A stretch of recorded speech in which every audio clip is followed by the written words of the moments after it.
वहीं देखिए पीएम मोदी की माताजी के निधन पर देश भर में शोक की लहर है। ओडिशा के सैंड आर्टिस्ट सुदर्शन पटनायक ने पुरी में रेत पर प्रधानमंत्री नरेंद्र मोदी की माताजी की तस्वीर बनाकर उन्हें श्रद्धांजलि दी, श्रद्धा सुमन अर्पित किए। तो सैंड आर्टिस्ट की तस्वीर आप देखिए किस तरीके से हीराबा की ये तस्वीर उन्होंने उकेरी है और ओम शांति, क्योंकि आज ये दुख की घड़ी में प्रधानमंत्री नरेंद्र मोदी के साथ पूरा देश खड़ा है और तस्वीरें आपको दिखा रहे हैं।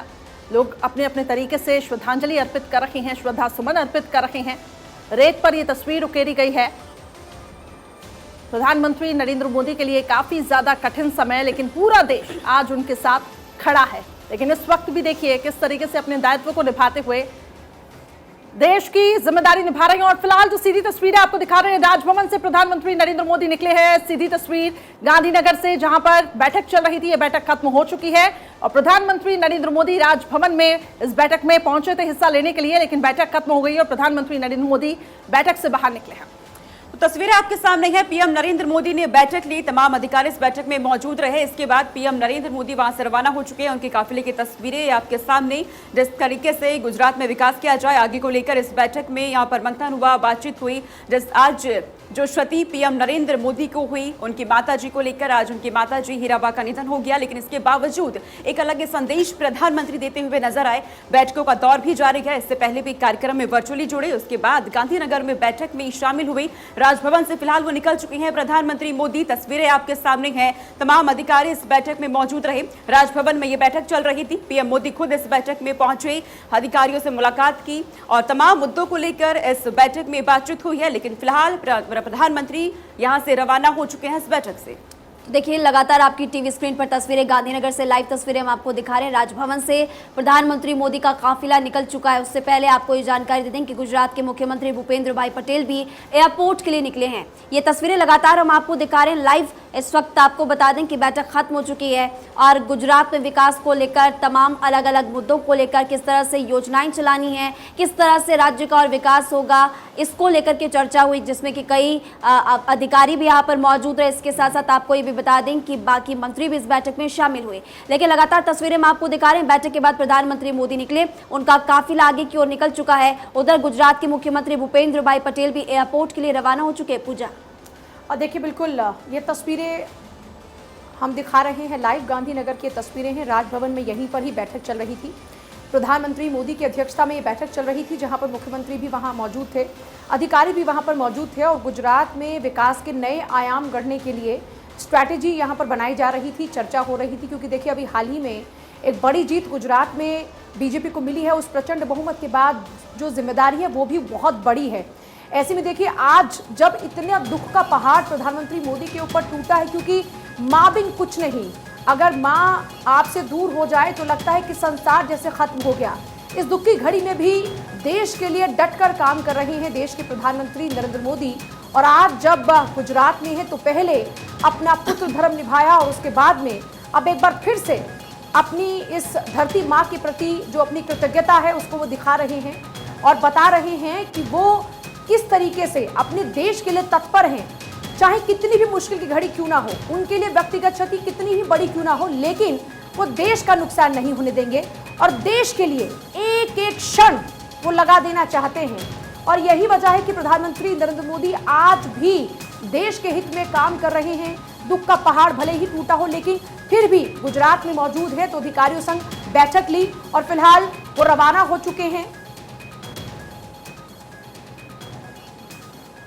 और इस खबर पर अमित मिश्रा जी हमारे साथ जुड़ चुके हैं। अमित, राजभवन में बैठक हुई, इसके बाद पीएम नरेंद्र मोदी रवाना हो चुके हैं। इस बैठक में क्या अहम मुद्दे रहे? देखिए, प्रधानमंत्री ने लगातार बंगाल की मीटिंग जो थी, बंगाल में परियोजनाओं को हरी झंडी देनी थी, उसके बाद गुजरात में जो विकास के कार्य चल रहे हैं उस विषय पर मुख्यमंत्री के साथ लंबी बैठक की है और वहाँ जो विकास के काम, जो वादे प्रधानमंत्री ने गुजरात के चुनाव के दौरान लोगों से किए थे और जो मैनिफेस्टो है उस पर क्या कितना काम हुआ है, उस विषय पर एक लंबी चर्चा हुई है, लंबी बैठक हुई है। प्रधानमंत्री फिलहाल वहां से रवाना हुए हैं और अब ये उम्मीद की जा रही है कि प्रधानमंत्री जो अपने निवास हैं यहाँ आ सकते हैं और यहाँ सिक्योरिटी अलर्ट है। उसके पहले मैं बताऊं आपको कि मुख्यमंत्री के साथ उनकी लंबी मंत्रणा हुई है, काफ़ी उसमें बड़े अधिकारी मौजूद थे, गृह सचिव के साथ साथ अन्य दूसरे प्रमुख सचिव, जो तमाम योजनाओं पर जो अभी तक गुजरात की सरकार ने एक अपना योगदान दिया है, अपनी सहमति दी है और कहाँ तक वो योजनाएं पहुँची हैं उन पर प्रधानमंत्री की नज़र है। प्रधानमंत्री लगातार ये चाहते हैं कि गुजरात का जो विकास हो, जो गुजरात रोल मॉडल के तौर पर देश के विभिन्न जगहों पर वो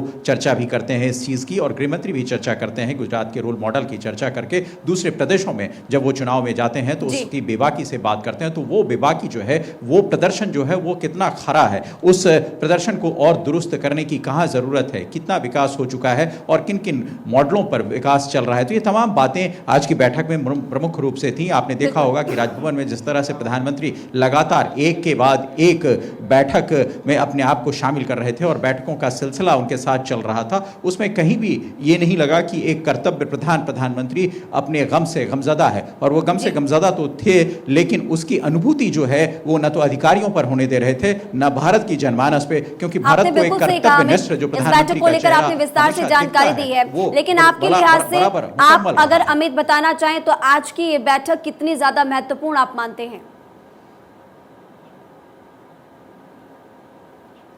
देखिए, बिल्कुल ये बैठक महत्वपूर्ण इसलिए भी कही जा सकती है कि आज का दिन देखिए प्रधानमंत्री के लिए एक निजी क्षति है और उस क्षति के बावजूद एक प्रधानमंत्री होने के नाते जिस तरह से राष्ट्र के निर्माण में कहा जाता है कि योगदान हमेशा से उच्च स्तरीय लोगों का रहता है, तो प्रधानमंत्री ने वहाँ उसका निर्वहन किया है। अपने कर्तव्य को प्रथम दृष्टया उन्होंने ऊपर रखा है और अपनी निजी क्षति को भी उन्होंने रखा है। निजी क्षति के विषय में वो बहुत गमज़दा हैं, आहत हैं और लोगों को, मतलब बंगाल की जनता को जब उन्होंने संबोधित किया तब उसमें उसका जिक्र भी किया कि मेरी निजी क्षति हुई थी और इस क्षति की वजह से मैं आप लोगों के पास नहीं पहुंच पाया। लेकिन जो सबसे बड़ी बात है, जो कर्तव्य की बात मैं आपसे कह रहा था और जिसके लिए नरेंद्र मोदी हमेशा जाने जाते हैं, जब वो गुजरात के मुख्यमंत्री थे तब भी और जब प्रधानमंत्री भारत बने तब भी, वो एक चीज़ जिसमें जो उनकी ओर लोगों को बरबस खींचती है वो उनकी कर्तव्यनिष्ठा, उनकी मेहनत। ये है जो मेहनत वो कर रहे हैं उसकी अनुभूति, उसी की लकीर पे वो विकास की बैठकें लगातार हो रही थी। जो मुख्यमंत्री के साथ आला अधिकारी गुजरात के साथ मौजूद थे, उस बैठक में वो सिलसिला जारी रहा और प्रधानमंत्री ने बड़े बारीकी से उन चीज़ों की, उन योजनाओं की समीक्षा भी ली है मुख्यमंत्री के साथ बैठक में अधिकारियों से, जो योजनाएं लगातार सतत चल रही हैं। तो अब से थोड़ी देर के बाद ये उम्मीद की जा रही है कि प्रधानमंत्री का कारवां यहाँ पहुँचेगा। यहाँ सुरक्षा के तमाम जो इंतजामात हैं, मैं कैमरामैन लोकेंद्र को कहूंगा कि सुरक्षा के इंतजामात को जरा वो दिखाएं। यहाँ चाक चौबंद व्यवस्था है। लोकल गुजरात पुलिस के अधिकारियों के साथ साथ आज बड़ी संख्या में देख रहे होंगे एसपीजी के जवान खड़े हैं और ये उनका घर है जहां से सुबह आपने देखा होगा जो यात्रा निकली थी प्रधानमंत्री हो। संभवतया ये उम्मीद की जा रही है, जिस तरह सुरक्षा का एक इंतजाम है, कि यहाँ पर वो आएंगे, एक बार वो अपने पारिवारिक जो उनके लोग हैं, सगे संबंधी हैं, उनसे मुलाकात करेंगे, सांत्वना देंगे और एक जो दुख की घड़ी है उसमें एक दूसरे को हौसला बढ़ाने की जो मुकम्मल कोशिश होती है परिवार के बड़े होने के नाते, परिवार के मुखिया होने के नाते, वो जरूर होगी यहाँ पर। बिल्कुल ये क्षण भी ऐसा है क्योंकि अब माँ का साया तमाम भाइयों के सर पर से उठ चुका है। अब एक दूसरे का सहारा एक दूसरे को बनना होगा और इस दुख की घड़ी में प्रधानमंत्री मोदी भी इस बात को बखूबी समझ रहे हैं, इसीलिए अपने भाइयों के साथ भी कंधा से कंधा मिलाकर इस दुख की घड़ी में खड़े हैं। लेकिन क्योंकि वो अपना जो धर्म है वो भी निभा रहे हैं, जो उनका कर्म धर्म है, आगे उनके क्या कुछ कार्यक्रम रहेंगे, क्या इसी तरीके से उनकी और भी आगे बैठकें होने वाली हैं, इसको लेकर भी कोई जानकारी है क्या?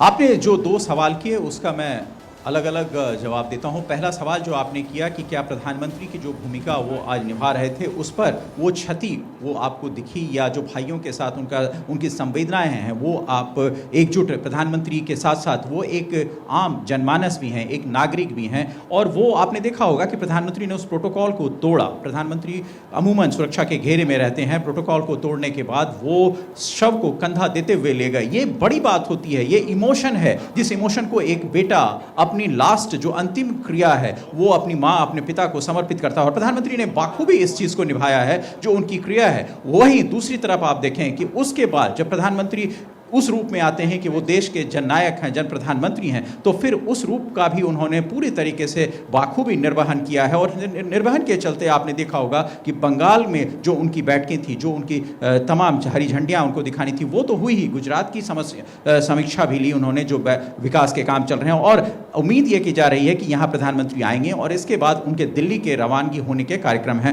और उसके बाद वहाँ मुख्तलिफ बैठकों में वो शिरकत करेंगे। यानी देश की जो समस्याएं हैं, देश में जो विकास के काम चल रहे हैं, उस समस्याओं से वो भी अपने आप को विकास के कामों से वो रूबरू करेंगे। तो यहाँ के बाद उनका दिल्ली का कार्यक्रम संभवतः बनता जा रहा है। राजभवन से वो उनका काफिला निकल चुका है। अब से ये संभावना जताई जा रही है कि थोड़ी देर में वो यहाँ आ सकते हैं और यहाँ के बाद वो एयरपोर्ट की तरफ जाएंगे। ठीक है अमित, खबर ये भी थी कि वडनगर में एक प्रेयर मीट भी रखी गई है, क्या संभावना है? हालांकि आप तो कह रहे हैं कि दिल्ली की ओर वो रवाना हो सकते हैं, खबर ये भी है कि अपने भाई पंकज मोदी के घर भी वो जा सकते हैं, लेकिन क्या उस प्रेयर मीट में भी शामिल हो सकते हैं प्रधानमंत्री नरेंद्र मोदी? बिल्कुल, देखिए वो वडनगर की जो प्रेयर मीट का जिक्र आप कर रही हैं, वो संभवतः 1 तारीख को होनी है और उसको प्रधानमंत्री उसमें शिरकत करेंगे या नहीं करेंगे, इस पर अभी कोई पुष्टि नहीं आई है सामने। और उसके बाद जब वो सामने तस्वीर साफ होकर निकलेगी तो निश्चित तौर पर वो जानकारी हम आपसे साझा करेंगे। फिलहाल प्रधानमंत्री राजभवन से जो बैठक चल रही थी मुख्यमंत्री के साथ, वहाँ के आला अधिकारियों के साथ, उस बैठक की समाप्ति के बाद वो निकल चुके हैं और अब से थोड़ी देर के बाद जो उनके भाई का घर है, जहाँ उनकी माता जी रहती थी, वहाँ पर पधारने की वहाँ आ सकते हैं और उसके बाद यहाँ से उनका काफिला एयरपोर्ट की तरफ रवाना हो सकता है। अच्छा, अभी और क्या कुछ जानकारी है? परिवार में क्या सभी लोग यहाँ पर अभी मौजूद होंगे? जाहिर सी बात है, क्या और भी कुछ रिश्तेदारों के आने का सिलसिला जारी है? क्या उनसे भी पीएम मोदी आगे मिलने वाले हैं? क्योंकि ये वाकई बहुत दुख की घड़ी है और अभी मुखाग्नि के बाद भी और तमाम धार्मिक क्रियाएं हैं जिनका होना बाकी है। अब बिल्कुल देखिए, जब से यहाँ पर हमारी तैनाती हुई है, हम यहाँ पहुँचे हैं, तब से कई विशेष गणमान्य व्यक्ति जो हैं, राजनेता हों, अधिकारी हों बड़े, वो आ रहे हैं, परिवार के लोगों से मिल रहे हैं और लगातार यहाँ पर जो सुरक्षा के पुख्ता इंतजामात हैं, वो जब आप इस सड़क की तरफ कटेंगे जहाँ प्रधानमंत्री के भाई का निवास है, वहाँ पर पुलिस की घेराबंदी है। वहाँ से बहुत पूछ कर, यानी अगर आप मीडिया से ताल्लुक़ रखते हैं तभी आने दिया जा रहा है। मीडिया का जो काफिला है, मीडिया का जो पूरा कारवां है, प्रधानमंत्री के भाई के घर के गेट के ठीक सामने उनको जगह दी गई है, वहाँ वो खड़े हैं। पीछे सुरक्षा के तमाम इंतजामात हैं और इसीलिए जो भी व्यक्ति आ रहे हैं, जो उनके पारिवारिक मित्र हैं, जो राजनेता हैं, वो आकर अपनी संवेदनाएं अब परिवार के साथ साझा कर रहे हैं। निश्चित तौर पर आपने देखा होगा कि खास तौर पर सोशल मीडिया पर एक बाढ़ सी आ गई है और ट्विटर पर तो मैं आपको बताऊं कि लगभग देश नहीं विदेश के भी बड़े तमाम नेताओं ने प्रधानमंत्री को इस दुख की घड़ी में उनके साथ होने का पूरा एहसास कराया है। तमाम मुख्यमंत्री, तमाम राजनीतिक दलों के लोग ने प्रधानमंत्री को इस वक्त अपनी मौजूदगी, अपने साथ होने का एहसास कराया है और दुख की घड़ी में एक जो संबल होता है वो प्रदान करने की कोशिश की है। तो ये तमाम ऐसी चीज़ें हैं जो आपको ये बताने में पर्याप्त रखती हैं कि प्रधानमंत्री का कद जो है वो न सिर्फ एक कुर्सी की वजह से जाना जाता है, बल्कि प्रधानमंत्री का कद जो है वो एक कर्तव्यपरायण, कर्तव्यनिष्ठ व्यक्ति के तौर पर भी रखा जाता है। और राजनीति में ऐसी चीज़ें बहुत मायने रखती हैं कि जब आपकी व्यक्तिगत क्षति हो रही हो, तब सारे नेता, जो राजनीतिक दलों के नेता हैं, डिफरेंट पॉलिटिकल पार्टी के हैं, अक्रॉस पॉलिटिकल पार्टी के हैं, वो उस बारीकी को तोड़कर प्रधानमंत्री के साथ उस दुख की घड़ी में खड़े होते हैं। आपने ममता बनर्जी को भी सुना होगा, ममता बनर्जी साफ तौर पे कह रही थी कि न सिर्फ उनकी व्यक्तिगत क्षति है बल्कि उनके साथ पूरा देश खड़ा है। तो पूरा देश बिल्कुल उनके साथ खड़ा है और प्रधानमंत्री ने उसके बाद जिस तरह के अपने कर्तव्य निष्ठा का परिचय दिया, वो उससे ज़्यादा बेहतर और कोई कर नहीं सकता, क्योंकि वो उनको पता है कि एक बेटे के साथ साथ वो इस देश के प्रधानमंत्री भी हैं। तो उस चीज़ को भी उन्होंने बाखूबी निभाया है। तो वो जो एक सतत प्रक्रिया है प्रधानमंत्री के उस दोनों पद की, उन्होंने उसके बीच में जो बारीकी रखी है, जो लाइन रखी है, वो बहुत बेहतर तरीके से उनको संजोया है, पिरोया है। एक बेटे का धर्म उन्होंने आपने देखा भाई के घर पीएम नरेंद्र मोदी पहुंचने जा रहे हैं। उससे पहले तस्वीर सामने आ रही है कि पीएम नरेंद्र मोदी को लेकर जिस तरीके से वो राजभवन से निकले थे, उसके बाद उनका काफिला अब अपने भाई के घर की ओर बढ़ रहा है। तस्वीरें लगातार हम दिखा रहे हैं। अमित वहां से पूरी जानकारी हमें दे रहे हैं कि कौन कौन वहां मौजूद है। हालांकि पहले ये साफ कर दिया गया था मोदी के पीएम मोदी के परिवार की तरफ से भी कोई भी बड़े कार्यक्रम नहीं होंगे, कोई भी बीजेपी के तमाम बड़े नेता वहां नहीं पहुंचेंगे। जो भी काम करने हैं सभी अपने निर्धारित समय पर उन कामों को करें, किसी भी काम को रोकना नहीं है। लेकिन पीएम नरेंद्र मोदी की तस्वीरें हम आपको लगातार दिखा रहे हैं। उनका काफिला जो अब अपने भाई पंकज मोदी के घर की तरफ जा रहा है, वहां पर आगे और भी कार्यक्रम होने हैं, क्योंकि आज जिस तरीके से उनकी माता का निधन हुआ बेहद दुखद। तो देखिए लगातार तस्वीरें आपको दिखा रहे हैं भाई पंकज मोदी के घर पर प्रधानमंत्री पहुंचे। ये इस वक्त की बड़ी खबर, लगातार तस्वीरें हम आपको दिखा रहे हैं। अपडेट आपको दे दें कि वो पहुंच चुके हैं भाई पंकज मोदी के घर पर प्रधानमंत्री, और लगातार इससे जुड़ी हुई तस्वीरें भी हम आपको दिखा रहे हैं। तो देखिए एक बड़ी बैठक हुई है यहाँ पर, और उस बैठक के बाद सीधे प्रधानमंत्री का काफिला भाई पंकज मोदी के घर की ओर रवाना होते हुए, और अभी आपको अपडेट इस पूरे मामले को लेकर दे दें कि भाई पंकज मोदी के घर पर प्रधानमंत्री मोदी का काफिला पहुंच चुका है। हमारे कंसल्टिंग एडिटर अमित मिश्रा लगातार वहीं पर, और उनकी तरफ से भी जानकारी दी जा रही थी कि तमाम घर के जो सदस्य हैं, परिवार वाले हैं, वो सभी यहीं पर मौजूद है।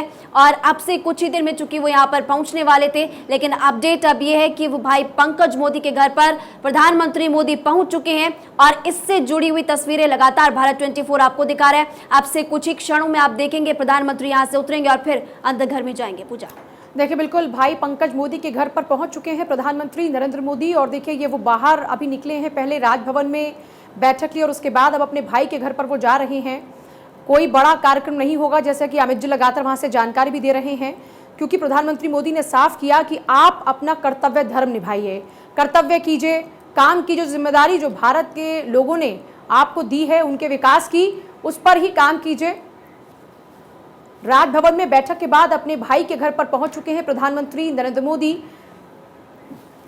तो तस्वीरें आपके सामने हैं, प्रधानमंत्री नरेंद्र मोदी पहुंच चुके हैं अपने भाई के घर पंकज मोदी। वहां पर तमाम परिवार के सदस्य मौजूद हैं जिनसे मुलाकात करेंगे। आगे और भी कार्यक्रम होने हैं। जिस तरीके से आज पीएम नरेंद्र मोदी की माताजी हीराबा का निधन हुआ था, उसके बाद भी पीएम नरेंद्र मोदी अपनी तमाम जो कार्यक्रम है उसमें लगे हुए हैं। इससे पहले भी बैठक आपने देखी, राजभवन में हुई थी, तमाम अधिकारी वहां पर मौजूद थे, और उससे पहले वर्चुअली कार्यक्रम में जुड़े। लेकिन अब आपको तस्वीर हम दिखा रहे हैं, प्रधानमंत्री नरेंद्र मोदी के भाई का घर पंकज मोदी के भाई का घर है, और यहीं से सुबह अंतिम यात्रा निकली थी उनकी मां की, हीराबा की, जिन्होंने आज दुनिया को अलविदा कह दिया।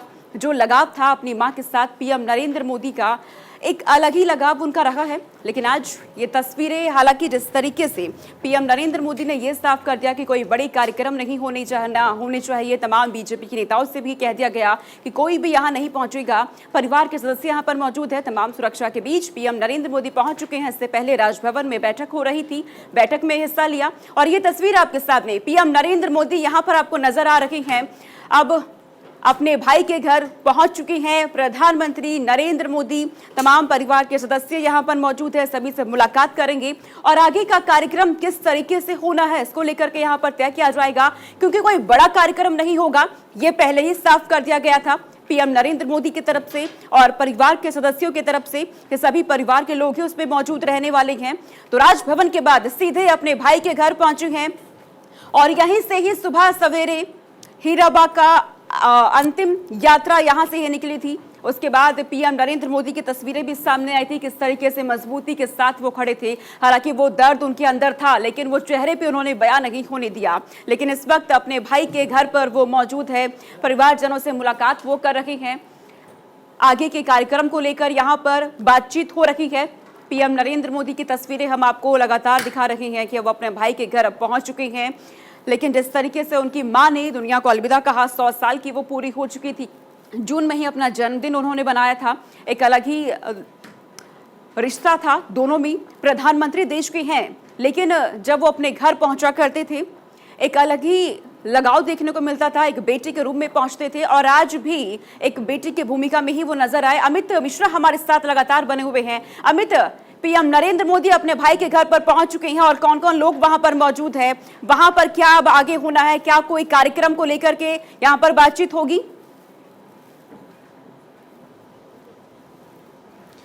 बिल्कुल, देखिए प्रधानमंत्री, जैसा हमने आपको बताया था, प्रधानमंत्री राजभवन से सीधा अपने भाई के घर आए हैं, जहां से उनकी मां हीरा बाका अंतिम यात्रा निकली थी वहाँ प्रधानमंत्री पहुँचे हैं, परिवारजनों के साथ हैं। शोक संतप्त परिवार को प्रधानमंत्री बड़े होने के नाते, मुखिया होने के नाते सांत्वना दे रहे हैं, अपने भाई को भी संबल दे रहे हैं और पूरा परिवार एकजुट है। और पूरे परिवार की जो दुख है उसमें प्रधानमंत्री उस दुख में सबको संबल देते हुए ये कोशिश कर रहे हैं कि लोग पूरे परिवार में ये संदेश जाए कि जो कर्तव्य है वो भी निभाना है और शोक की इस घड़ी में किस तरह अपने आप को संयमित रखना है ताकि जो लोग हैं वो विचलित ना हो, क्योंकि एक बड़ी तादाद में प्रधानमंत्री को चाहने वाले भी लोग हैं गुजरात में, देश में, तो वो भी एक संदेश संकेत देना चाह रहे हैं प्रधानमंत्री की सब कुछ सामान्य है। वो व्यक्तिगत तौर पर वो दुखी हैं, परिवार उनका दुखी है, तो इस दुख की घड़ी में अपने पूरे परिवार के साथ वो खड़े नजर आ रहे हैं। आगे के जो कार्यक्रम होंगे वो बहुत ही व्यक्तिगत कार्यक्रम उनकी तरफ से होने जा रहे हैं, क्योंकि प्रधानमंत्री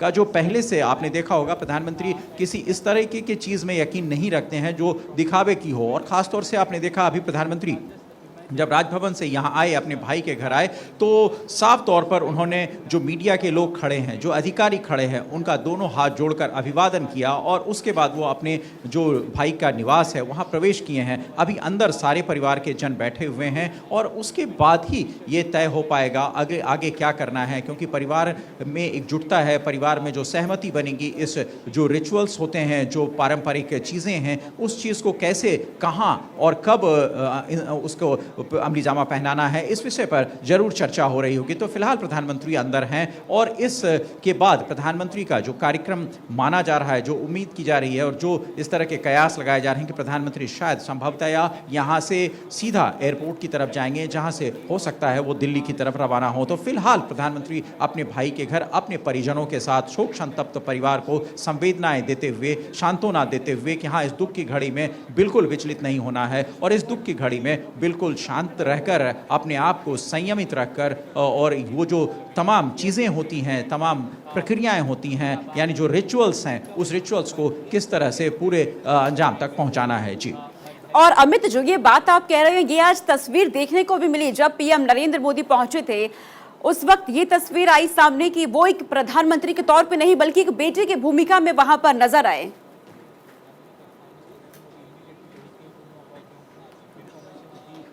बिल्कुल, मैं जिस चीज़ का जिक्र आप लोगों से बार बार कर रहा हूं कि प्रधानमंत्री ने आज उस चीज़ का एहसास पूरे देश को कराया, पूरे जनमानस को कराया और पूरे विश्व पटल पर वो जो छाप है उसको रखने में कहीं कोई कोताही नहीं रखी कि एक कर्तव्य पथ पर बैठा आदमी किस तरह अपने कर्तव्य का निर्वहन करता है, वहीं दूसरी तरफ एक माँ का बेटा जिसकी माँ की अंतिम यात्रा जा रही हो, जो देश का प्रधानमंत्री हो, और उस देश के प्रधानमंत्री ने तमाम वो प्रोटोकॉल तोड़कर अपनी माँ की शव यात्रा में उस शव को कंधा दिया, जो अमूमन राजनीति में बहुत कम देखा जाता है। आगे अगली बड़ी खबर बताएंगी मेरे सहयोगी करिश्मा। चलिए, 4 की बार में अगली बड़ी खबर मैं आपको बताती हूं, नमामि गंगे प्रोजेक्ट से जुड़ी हुई है। दरअसल इस पूरी योजना पर एक अहम बैठक हो रखी है जिसमें सभी राज्यों के सीएम बैठक में शामिल हुए हैं। खबर यह है कि सीएम योगी ने बैठक में हिस्सा लिया है। गंगा और दूसरी नदियों को प्रदूषण मुक्त बनाना है, इसको लेकर मंथन हुआ है। तो इस वक्त की बड़ी खबर, प्रधानमंत्री नरेंद्र मोदी देखिए वर्चुअली इस बैठक में जुड़े। हालांकि उनके लिए आज का दिन काफी ज्यादा कठिन है। एक तरीके से हम ये कह सकते हैं कि पुत्र धर्म उन्होंने निभाया और देश के प्रति अपनी जिम्मेदारी निभाई है। लगातार तमाम बड़ी बैठकों में हिस्सा ले रही हैं। सुबह सुबह जैसे ही ये खबर सामने आई कि उनकी मां ने जिस तरीके से अपनी देह त्यागी, ऐसे में एक पुत्र धर्म निभाते हुए वो वहां पर भी पहुंचे। लेकिन दूसरी तरफ देखिए देश की जिम्मेदारियों को किस तरीके से वो निभा रही हैं। नमामि गंगे प्रोजेक्ट, जो कि काफी अहम प्रोजेक्ट माना जाता है, गंगा को किस तरीके से स्वच्छ करना है, इसको लेकर गहरा मंथन चिंतन। सीएम योगी आदित्यनाथ इस बैठक में पहुंचे हिस्सा लेने के लिए। इसके साथ साथ आपको बता दें कि तमाम बड़े नेता इस बैठक में हिस्सा लेने के लिए पहुंचे। प्रधानमंत्री नरेंद्र मोदी वर्चुअली इस बैठक में शामिल हुए और इसको लेकर लगातार मंथन चिंतन हुआ कि कैसे गंगा को और दूसरी नदियों को प्रदूषण मुक्त करना है। तो सीएम योगी आदित्यनाथ आपको बता दें इस बैठक में शामिल हुए थे और प्रधानमंत्री नरेंद्र मोदी भी इस बैठक में हिस्सा लेने के लिए पहुंचे थे। वर्चुअली वो जुड़े। तो देश के प्रधानमंत्री नरेंद्र मोदी ने वैसे तो कई मौकों पर देश की जनता को संदेश दिया, लेकिन आज प्रधानमंत्री ने जो संदेश दिया उससे हर कोई स्तब्ध है। मां हीराबेन से मोदी का जुड़ाव किसी से छिपा नहीं है। अपनी हर उपलब्धि, अपनी हर सफलता की शुरुआत प्रधानमंत्री नरेंद्र मोदी हमेशा अपनी मां के साथ ही करते हैं। ऐसे में अपने जीवन के सबसे कठिन पल में भी प्रधानमंत्री ने अपना फर्ज नहीं छोड़ा। कर्तव्य पथ पर लौटकर अपनी मां को सही मायनों में श्रद्धांजलि दी।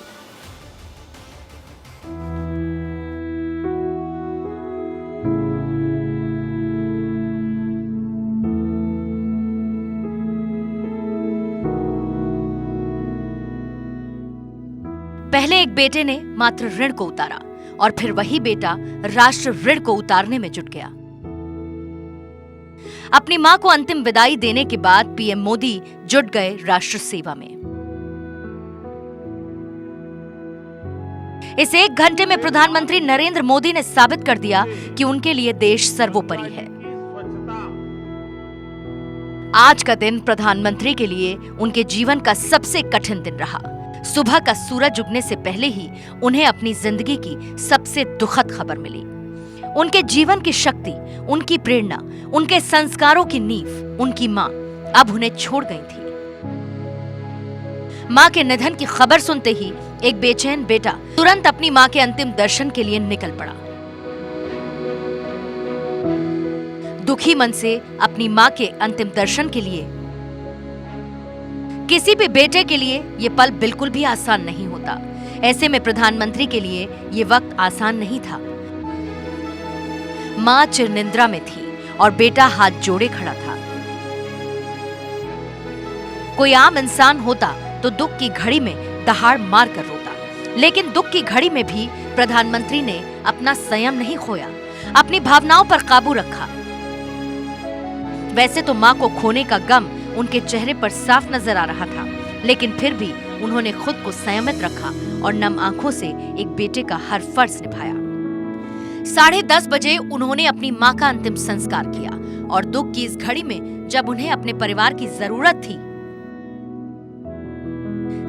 थी कि कोई उन्हें ढांढस बंधाए, वो वहां से निकल गए। पुत्र धर्म निभाने के बाद अब बारी थी राष्ट्र धर्म निभाने की। प्रधानमंत्री ने उसे भी बखूबी निभाया।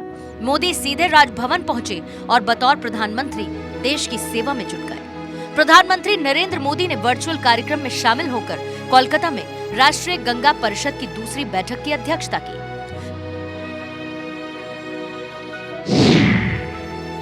पीएम ने पश्चिम बंगाल को 7800 करोड़ रुपए की परियोजनाओं की सौगात दी। पीएम ने हावड़ा को न्यू जलपाईगुड़ी से जोड़ने वाली Vande Bharat express train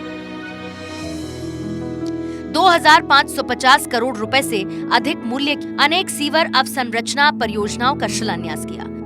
Kolkata metro की जोका तरतला पर्पल लाइन का उद्घाटन किया। इसके अलावा doctor Shyama Prasad Mukherjee national institute of water and sanitation का उद्घाटन भी किया। पीएम ने इस मौके पर वंदे भारत ट्रेन को भी हरी झंडी दिखाई। प्रधानमंत्री ने निजी कारणों से बंगाल न पहुंच पाने के लिए जनता से खेद भी जताया। आज मुझे आप सबके बीच रूबरू आना था, लेकिन मेरे निजी कारणों के कारण मैं आप सबके बीच नहीं आ पाया हूं। इसके लिए मैं आपकी, बंगाल की क्षमा चाहता हूं। कार्यक्रम में पश्चिम बंगाल की मुख्यमंत्री ममता बनर्जी ने पीएम की हीराबा के निधन पर दुख व्यक्त किया। ममता ने कहा, मेरी संवेदनाएं आपके साथ हैं। दुख की घड़ी में हम सब आपके साथ हैं। साथ ही उन्होंने पश्चिम बंगाल को दी गई सौगात के लिए पीएम का धन्यवाद भी दिया। Prime minister, today is a sad day for you personally and it's a great loss of your personal life. I pray to God, may God give you the strength and bless you. PM की पहचान एक कर्म योगी की है। अपनी मां के लिए लिखे पीएम के शब्दों से ही समझ आता है कि निष्काम कर्मयोगी का ये पाठ उन्हें उनकी मां से ही मिला है और इस कठिन वक्त में उन्होंने एक बार मां के उन शब्दों को सार्थक कर दिया। यही पहचान है एक निष्काम कर्मयोगी की और शायद यही सच्ची श्रद्धांजलि है। एक कर्मठ बेटे की अपनी मां को, मां अनंत पथ पर और बेटा कर्तव्य पथ पर। Bureau report, Bharat 24। निश्चित तौर पर यह वक्त काफी ज्यादा कठिन है प्रधानमंत्री नरेंद्र मोदी के लिए। इस वक्त मेरे साथ अमित मिश्रा जी जुड़ चुके हैं। अमित जी के पास मैं सीधा रुख करूंगी। अमित जी, काफी कठिन घड़ी है प्रधानमंत्री नरेंद्र मोदी के लिए, लेकिन एक तरीके से उन्होंने मिसाल पेश की है। पुत्र धर्म भी उन्होंने निभाया, लेकिन देश के प्रति अपनी जिम्मेदारी निभाई। बड़े बड़े प्रोजेक्ट्स में उन्होंने हिस्सा लिया। एक मिसाल, एक संदेश उन्होंने साफ तौर से आज दिया है कि किसी भी परिस्थिति में रुकना नहीं।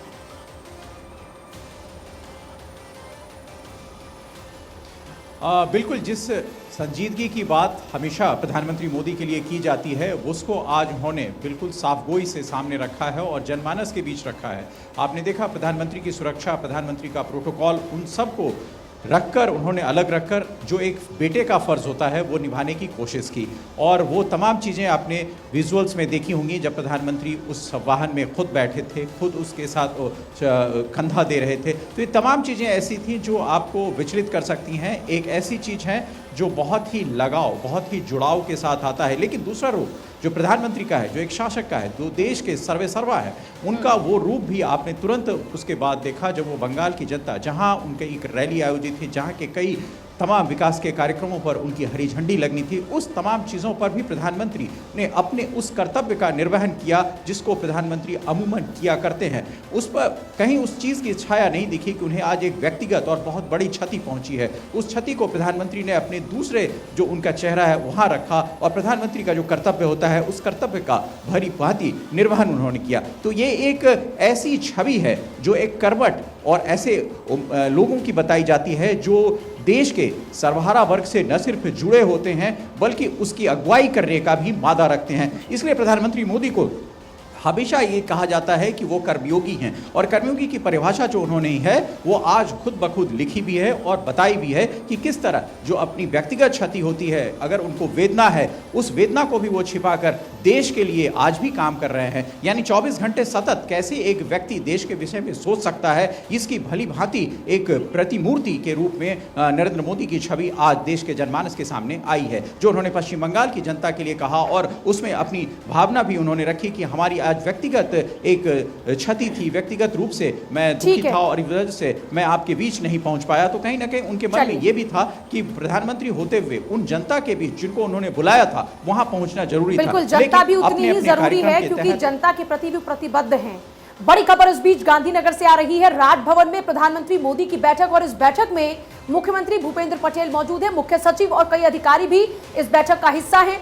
देखिए, आज उनकी व्यक्तिगत इतनी बड़ी क्षति के बाद भी वो लगातार कर्मयोगी की तरह काम कर रहे हैं। बैठक में मुख्यमंत्री भूपेंद्र पटेल भी मौजूद हैं, कई अधिकारी भी मौजूद हैं, मुख्य सचिव और कई अधिकारी इस बैठक का हिस्सा हैं। प्रधानमंत्री नरेंद्र मोदी की अध्यक्षता में ये बैठक चल रही है राजभवन में। पीएम मोदी की इस बैठक में खुद गुजरात के मुख्यमंत्री भी वहां मौजूद है। बैठक में मुख्यमंत्री भूपेंद्र पटेल के अलावा मुख्य सचिव और कई अधिकारी भी मौजूद हैं।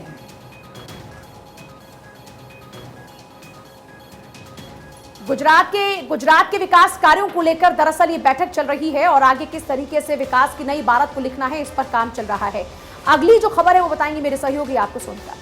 तो 4 के बाद में अगली जो खबर है वो है जिसने क्रिकेट जगत के साथ ही पूरे देश को हैरान कर दिया है। 25 साल के क्रिकेटर ऋषभ पंत की गाड़ी भीषण हादसे का शिकार हो गई। ये ऋषभ के फैंस के दुआओं और प्यार का ही असर है कि वो काल को भी मात देने में कामयाब हो गए।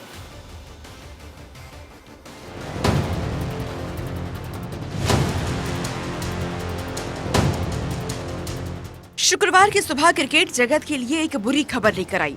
25 साल के क्रिकेटर ऋषभ पंत की गाड़ी भीषण सड़क हादसे का शिकार हो गई। हादसा कितना भयानक था, ये हादसे की तस्वीरों को देखकर समझा जा सकता है।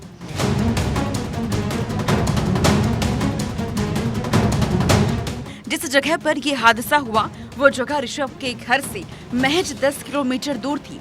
उनकी मर्सिडीज अनियंत्रित होकर डिवाइडर से जा टकराई, जिसके बाद कार पलट गई और उसमें आग लग गई।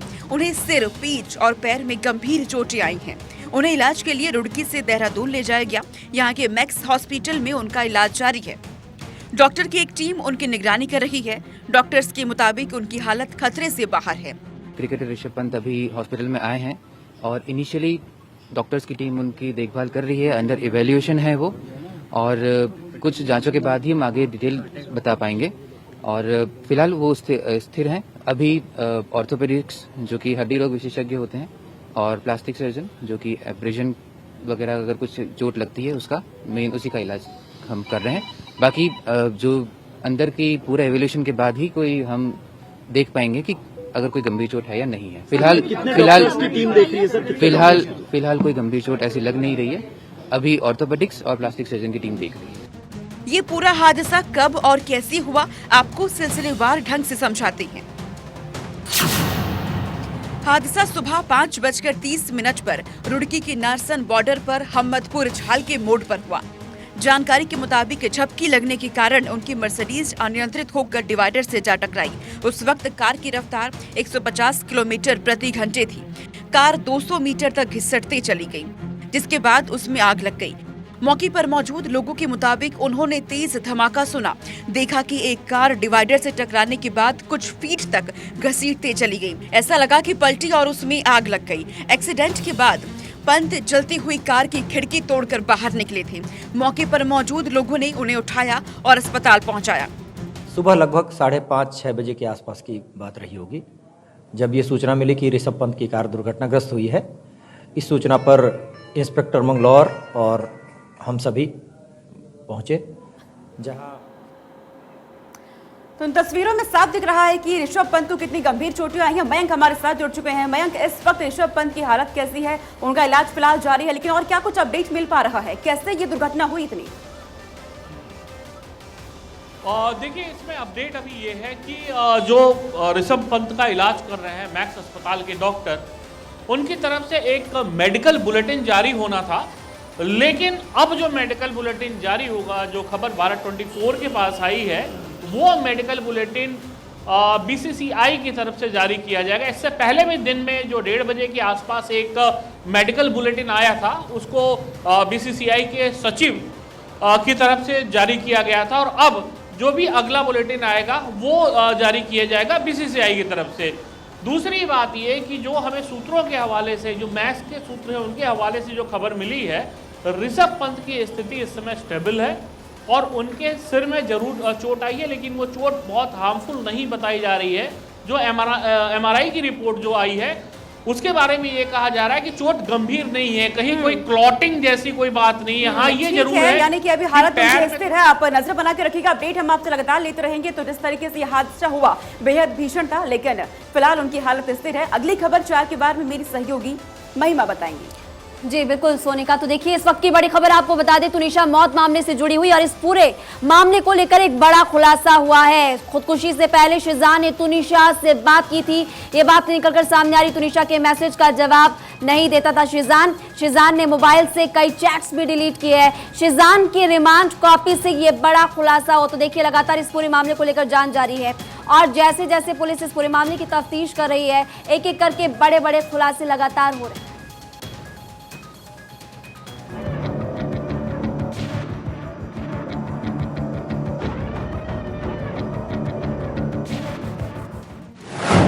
क्या तुनिशा का धर्म परिवर्तन करवाना चाहता था शिजान?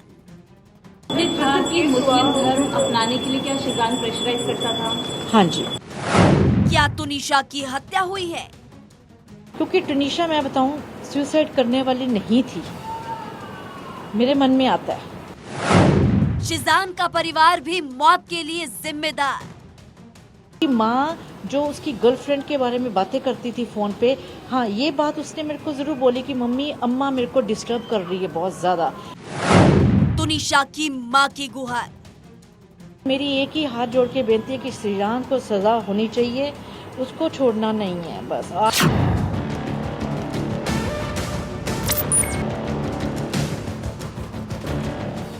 टीवी एक्ट्रेस तुनिशा शर्मा की मौत के बाद तुनिशा की मां ने एक बार फिर तुनिशा के को एक्टर और दोस्त शिजान और उनके परिवार पर आरोप लगाए हैं। तुनिशा की मां ने कहा कि शिजान खान मेरी बेटी तुनिशा को धोखा दे रहा था। उन्होंने कहा कि मैं तब तक चुप नहीं बैठूंगी जब तक शिजान को सजा नहीं मिल जाती। तुनिशा की मां वनीता ने तुनिशा की हत्या का भी शक जताया है। कहा कि मुस्लिम धर्म अपनाने के लिए क्या शिजान प्रेशराइज करता था? हाँ जी। क्योंकि तुनिशा, मैं बताऊं, सुसाइड करने वाली नहीं थी, मेरे मन में आता है। माँ जो उसकी गर्लफ्रेंड के बारे में बातें करती थी फोन पे, हाँ, ये बात उसने मेरे को जरूर बोली कि मम्मी अम्मा मेरे को डिस्टर्ब कर रही है बहुत ज्यादा। मेरी एक ही हाथ जोड़ के बेनती है कि श्रीराम को सजा होनी चाहिए, उसको छोड़ना नहीं है। बस झगड़ा होता था, अब मारपीट करते थे, इसका भी मैं कुछ नहीं कह सकती। लेकिन उसने जिस दिन ब्रेकअप हुआ है उसका थप्पड़ मारा है, वो रोई बहुत है। कहती मम्मी मेरे को यूज किया गया है, मेरे को धोखा हुआ है मेरे से। दूसरी तरफ शीजान की रिमांड खत्म होने के बाद पुलिस ने उसे कोर्ट में पेश किया, जहां से पुलिस ने उसकी कस्टडी को एक और दिन बढ़ा दिया है।